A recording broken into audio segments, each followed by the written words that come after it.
성도님들, 요즘 젊은이들 보면 줄임말이나 합성어 같은 말들을 참 잘 쓰죠. 개인적으로 저는 아름다운 우리말이 있는데 굳이 저런 이상한 말을 써야 하는가 싶지만, 이런 것도 우리 사회의 문화적 특징으로 자리 잡은 것이 엄연한 사실입니다. 그러다 보니 젊은이들이 쓰는 이상한 말 중에서도요, 신조어라고 해서 이미 국어사전에 등재된 단어들도 꽤 있는데요. 이렇게 국어사전에 등재된 신조어 중에서 오늘 설교에 꼭 맞는 한 단어가 있어서 한번 소개를 해보려 합니다. 성도님들, 혹시 답정너라는 말을 아시나요? 답정너가 무슨 뜻이냐? 국어사전에 보면 주로 자신이 듣고 싶은 대답을 미리 정해놓고 상대방에게 질문을 하여 자신이 원하는 답을 하게 하는 행위나 그런 행위를 하는 사람을 이르는 말이라고 합니다. 그러니까 좀 쉽게 설명하면, 내 답은 이미 정해져 있으니까 너는 그대로 하기만 하면 돼, 이겁니다. 예를 좀 들어볼까요? 제가 잘 할 수 있을지 모르겠지만, 한창 연애 중인 젊은 남녀가 데이트를 합니다. 둘이 만나서 이제 차도 마시고 또 요즘 유행하는 영화 한 산도 보고 그랬습니다. 그러다 이제 식사 시간이 다가오니까 남자가 친절하게 이렇게 묻습니다. 자기야, 뭐 먹을래? 그러자 여자는 곰곰이 생각하는 표정을 지으면서 이렇게 이야기를 합니다. 몰라, 그냥 자기가 좋아하는 거. 그런데 여기서 남자는 분명히 알고 있습니다. 경험상 알고 있죠. 자기가 좋아하는 거라고 말했다고 무턱대고 진짜 자기가 좋아하는 거 마음대로 먹으러 갔다가 큰일 난다는 걸 알고 있습니다. 그래서 남자는 친절하게 또 한 번 더 물어봅니다. 에이, 대충이라도 말해줘. 자기 뭐 먹고 싶어? 그런데 이때 여자가 남자에게 정말 해석하기 어려운 대답을 합니다. 깔끔하고 그냥 부담스럽지 않은 그런 거. 자, 이 해석하기 어려운 대답에 그때부터 머리에 김이 나기 시작하는 남자는 자기가 먹고 싶은 거 위주로 우선 구체적으로 이야기를 하기 시작합니다. 뭐 삼겹살? 부대찌개? 그런데 여자의 대답은 한결같습니다. 아니 뭘 이야기해도 다 아니라고 하니까 이제 슬슬 짜증이 나기 시작하죠. 그래서 좀 짜증스럽게 다시 묻습니다. 그럼 뭐 먹고 싶은데? 그럼에도 여자의 대답은 한결같습니다. 뭐 그냥 깔끔하고 그냥 부담스럽지 않은 거, 그런 거. 그럼 남자가 최대한 머리를 짜내서 이제 이 여자가 좋아하는 게 뭔지 생각하며 다시 묻습니다. 뭐 햄버거? 피자? 돈가스? 떡볶이? 그래도 대답은 똑같습니다. 아니.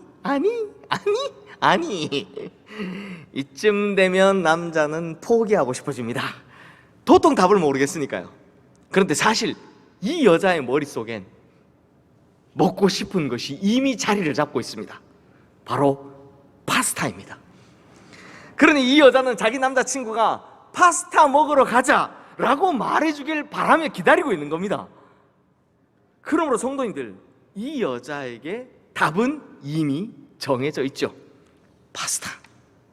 그러니 남자친구가 파스타 먹으러 가자라고 말하기만 되는 겁니다. 즉, 답은 정해져 있으니 너는 그대로 하기만 하면 돼. 바로 이것이 답정너라는 겁니다. 그런데 성도님들, 우리가 신앙생활 하는 중에 있어도 이런 답정너의 사태가 벌어지는 경우들이 종종 있습니다. 기도할 때 내뱉는 말로는 주님께서는 제 인생의 주인이시며 저의 전부이십니다. 그러므로 내 모든 기도가 주님의 뜻대로 이루어지길 소망합니다 라고 말은 하면서 마음속에서는 어떻다고요? 하나님께서 이런 방식으로 이때 요렇게 응답해 주시면 참 좋겠다 라는 나의 답이 이미 정해져 있다는 겁니다. 그러니 내가 원하는 방식, 내가 원하는 결과, 내가 원하는 때 이미 내 마음속에 다 결정해 놓고선 그런 내 생각이 하나님의 뜻이 되기를, 내 생각과 다른 하나님의 뜻이 아니라 내 생각과 같은 하나님의 뜻이 이루어지기를 열심히 기도하고 있더라 라는 겁니다. 그러므로 성도님들, 이런 답정너식의 신앙은요, 하나님의 응답도 하나님의 역사도 절대 볼 수 없는 것이죠. 그러므로 성도님들, 우리가 신앙생활하는 데 있어서 너무나 중요한 것이 있다면 바로 내 생각과 하나님의 뜻이 다를 때, 내가 원하는 방법과 하나님께서 이끌어 가시는 방식이 다를 때, 그때 어떻게 반응하느냐, 이것이 우리 신앙생활에 너무나도 중요한 것이다라는 겁니다. 그런 면에서 오늘 본문 한번 살펴보겠습니다. 오늘 본문은요, 사도 바울의 2차 전도 여행에 관한 이야기인데요, 오늘 본문 위에 있는 사도행전 16장 전반부 이야기를 보면 바울의 2차 전도 여행, 그 시작이 너무나도 좋았습니다. 먼저는 더베와 루스드라라는 곳에서 그 귀한 디모데라는 제자와 동역자를 얻게 됩니다. 평생 갈 동역자, 제자를 하나 얻은 거죠. 또 이방인 선교에 있어서 할례 때문에 계속 문제가 됐는데, 더 이상 할례가 걸림돌이 되지 않도록 바로 앞장에 나오는 내용인데요, 예루살렘 총회에서 모든 사도와 장로들이 바울의 손을 들어주었다라는 이제 소식을 듣게 됩니다. 걸림돌이 없어진 거죠. 이뿐만이 아닙니다. 그 많은 선교지에서 정말 수도 없이 많은 기적 같은 놀라운 일들이 벌어지는 겁니다. 여기까지 모든 것이 다 좋았습니다. 그래서 그 결과를 오늘 본문 바로 위에 있는 사도행전 16장 5절 말씀에서 이렇게 이야기를 합니다. 이에 여러 교회가 믿음이 더 굳건해지고 수가 날마다 늘어가니라. 얼마나 좋습니까? 성도님들, 이렇게 모든 것이 다 잘 되는 것을 볼 때 바울의 마음이 얼마나 기뻤겠습니까? 얼마나 좋았겠습니까? 얼마나 보람되고 벅찼을까요? 야, 내가 주님 뜻에 따라 선교를 시작했더니 진짜 놀라운 역사로 나와 함께 해주시는구나, 분명히 이런 생각했을 겁니다. 그러니 이렇게 좋은 시작으로 인해 2차 전도 여행에 대한 기대가 한 100배쯤은 더 커졌겠죠. 그런데 성도님들, 오늘 본문을 보시면 그 시작부터 분위기가 급작스럽게 바뀌는 걸 볼 수 있습니다. 오늘 본문 6절 말씀 우리 함께 읽어보겠습니다. 성령이 아시아에서 말씀을 전하지 못하게 하시거늘 그들이 부르기아와 갈라디아 땅으로 다녀가. 사실 사도 바울은요, 1차 전도 여행 지역이었던 소아시아, 아시아 지역에서 계속해서 복음을 전하고 싶었습니다. 왜냐하면 1차 전도 여행 때 세워놓은 교회들, 이 교회들이 과연 어떻게 하고 있는지, 잘하고 있는지 이런 것도 좀 확인하고요, 또 자신이 도울 것은 없는지, 무엇을 도와줘야 하는지 이런 것도 확인하고 싶었을 겁니다. 당연하죠. 그렇잖아요.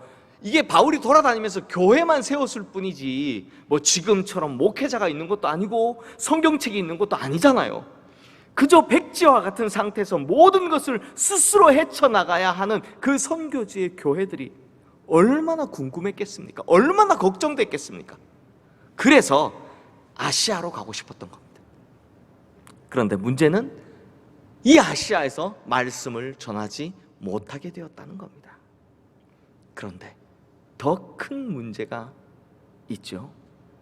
대체 아시아에서 말씀을 전하지 못하도록 누가 막으셨다고 합니까? 바로 성령께서 막으셨습니다. 아니, 주님 명령 따라서 지금 복음 전하러 가는데 그 길을 누가 막았다고요? 성령님이십니다. 성령님께서 막으셨다는 겁니다. 그러니 이게 바울 입장에선 도무지 이해가 안 되는 거 아니겠습니까? 하지만 길이 막혔으니까 어쩔 수 없이 방향을 틀었습니다. 그리고 또 어떻게 되느냐? 오늘 보면 7절, 8절 말씀 함께 읽겠습니다. 무시아 앞에 이르러 비두니아로 가고자 애쓰되 예수의 영이 허락하지 아니하시는지라. 무시아를 지나 드로아로 내려갔는데, 결국 길을 돌이켜서요, 지금의 투르키에, 예전 터키라고 했죠, 이 터키 대륙의 서북쪽에 위치한 무시아라는 곳에 도착한 바울의 일행은요, 이번에는 북쪽 지방에 있는 비두니아에 가서 복음을 전해야 되겠다라고 생각을 합니다.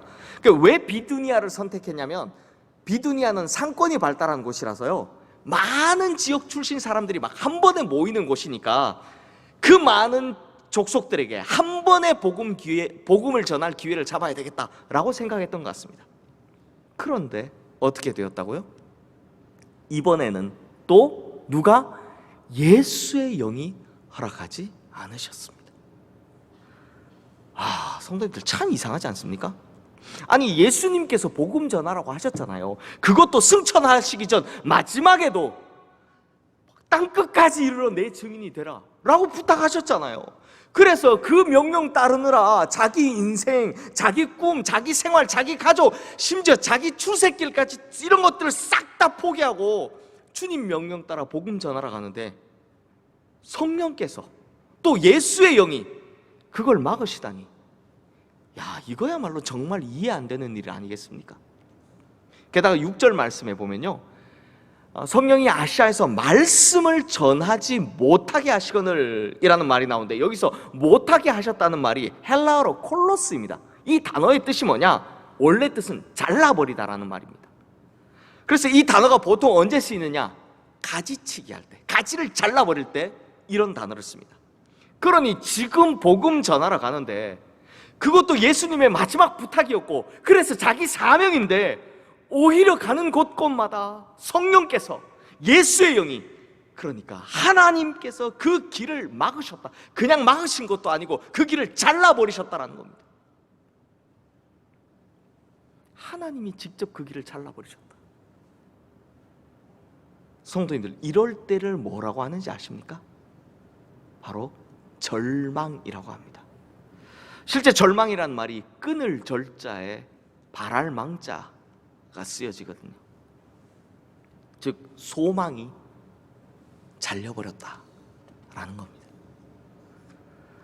결국 바울 일행은 어쩔 수 없이 가고 싶었던 북쪽의 비두니아, 거기와는 완전히 반대 방향에 있는 서쪽의 드로아를 향해 가게 됩니다.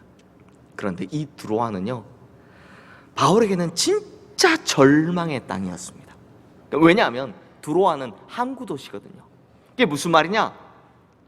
앞은 바다라서 더 이상 나아갈 수가 없고 뒤는 길이 잘려버렸으니까요.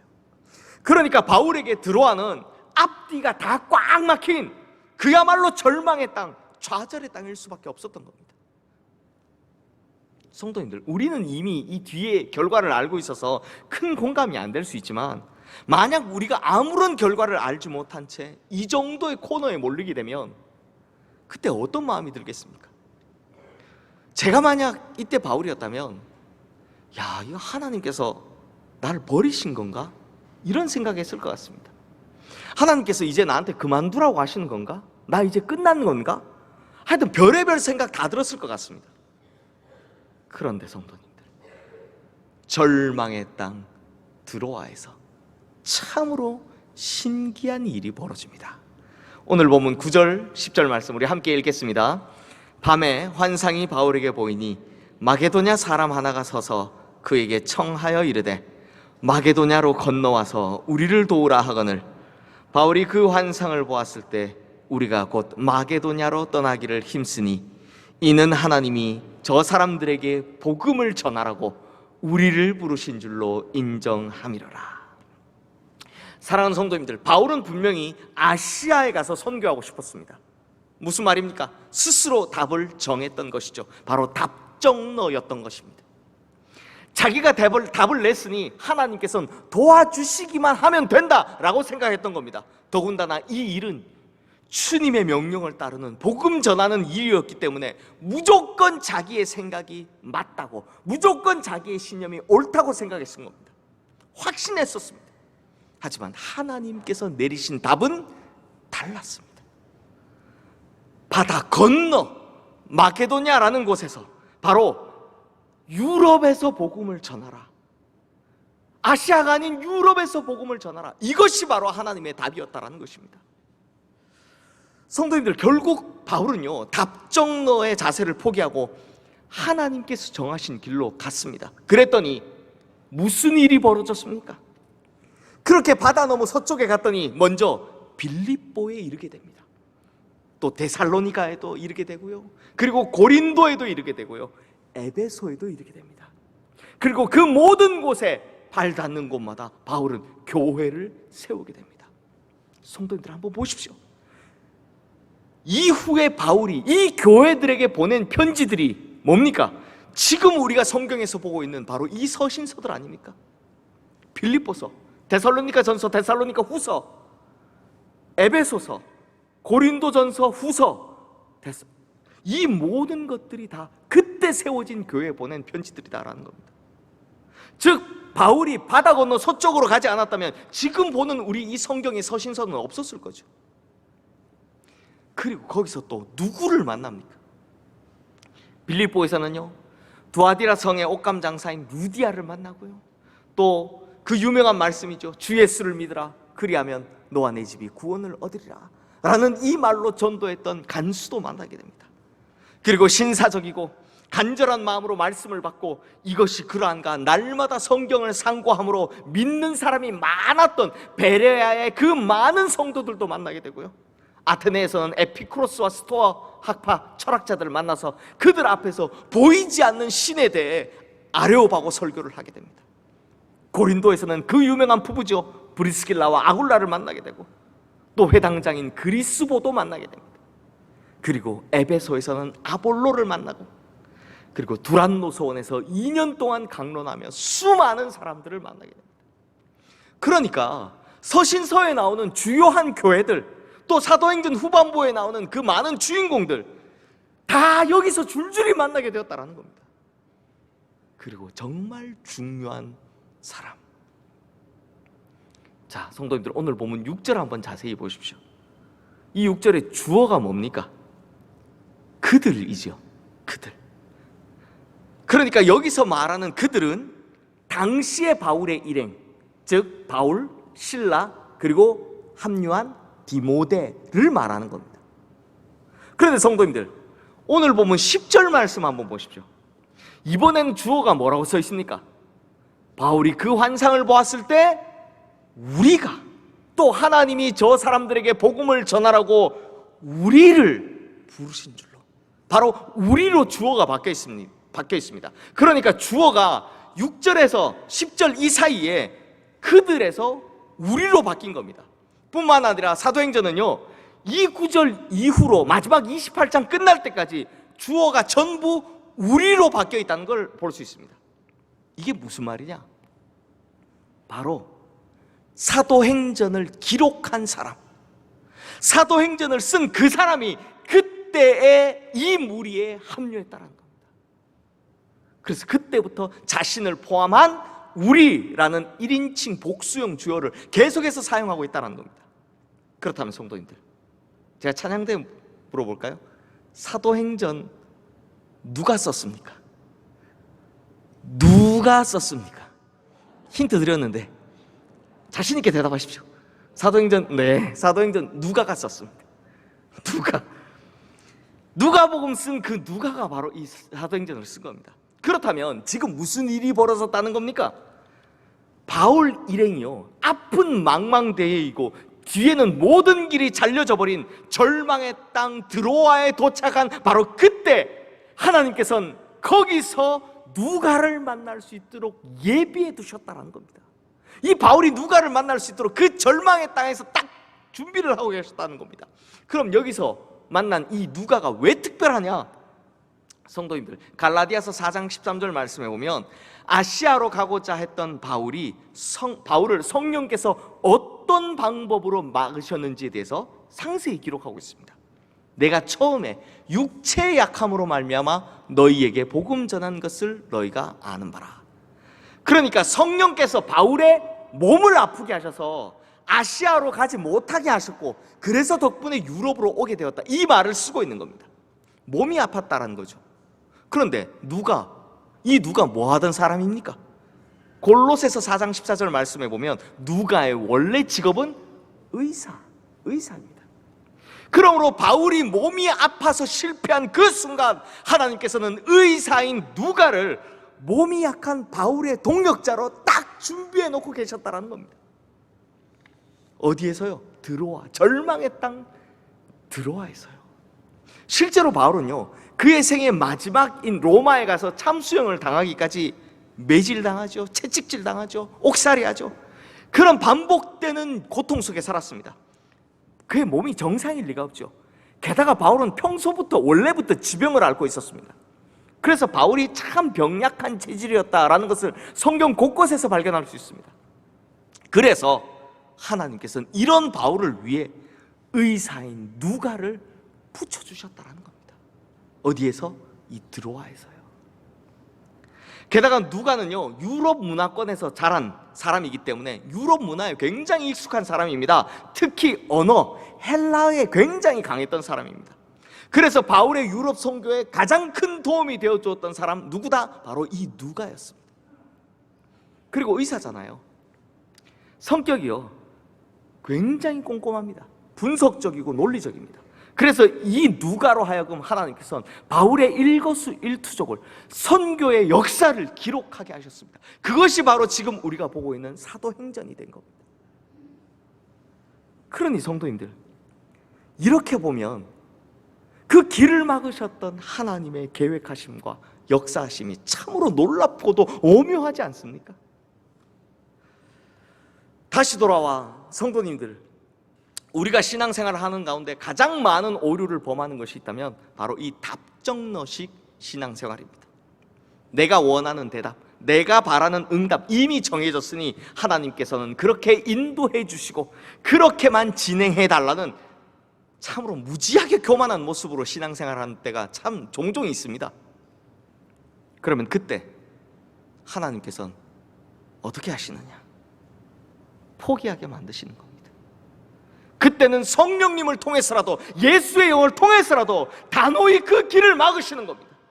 왜냐하면 하나님께서 정하신 길, 하나님께서 이끌어가고자 하는 방법이 따로 있으시기 때문이죠. 근데 성도님들, 오늘 본문 읽으면서 저도 참 위로받은 게 뭐냐? 오늘 본문에서 볼 수 있듯이 사도 바울도 이런 실수할 때가 있더라라는 겁니다. 그러니 아무리 믿음 좋은 사람이라 해도 충분히 이런 답정너식 신앙생활, 이런 기도 할 때가 있더라라는 겁니다. 하지만 하나님께서 사도 바울에게 다시 새로운 길을 보여주실 때 바울은 어떻게 했습니까? 답정너식 신앙을 과감히 벗어 던져버리고 오히려 아무것도 보이지 않던 망망대해로 뛰어드는 그 놀랍고도 과감한 순종을 보였습니다. 그것처럼 우리 역시도 하나님께서 우리에게 새로운 길을 보여주실 때 우리의 계산을 버리고, 우리의 좁은 시야를 버리고, 우리의 단순한 지혜를 버리고 과감하게 그 길에 순종해야 할 줄로 믿습니다.